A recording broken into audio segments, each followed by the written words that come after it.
curú mail hús na rástaíineh go bhfar go chialáidir a gún na Gaillimhe.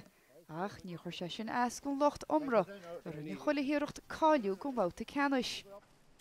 Hij is graan gelorach. Is maar een hele gelukkig. Shut tof. Je boer ga je met zien was toen met kramagen zeg maar. Wel al. Nou la.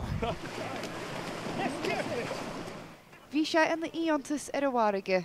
Ach, de réitóir in léinneomh, gur féidir leis go mortas idir na currachaí a héana bheith fiáin. Hey, lad!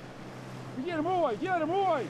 Testen kanaal refwit maar daar hij een soort van jaren rassen.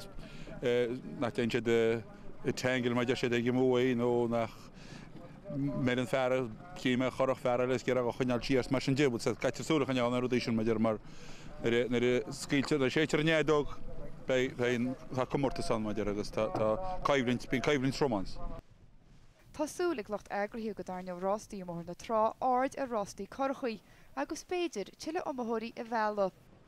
Tháinig rá fuidir nó mbliana ceannas líimlí agus ceannas chun chligaí agus ní raise de riomh iomra hána agus tá coppla duine seo is bleachlia tá si de fisrú cechaí míon rudí se arsúil mar tá an chéad regaite go le bheith leachlí mbliana ar chuig lá déag mí meheh.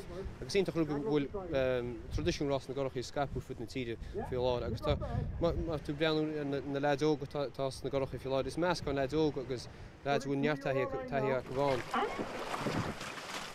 Méidir chuig go trí Reachtáileadh An Tóstal in Chéad Áit agus céanar eagraíú i ríiste go dtí 2019 is cosúil go raibh neart a bheith san éile a gheall.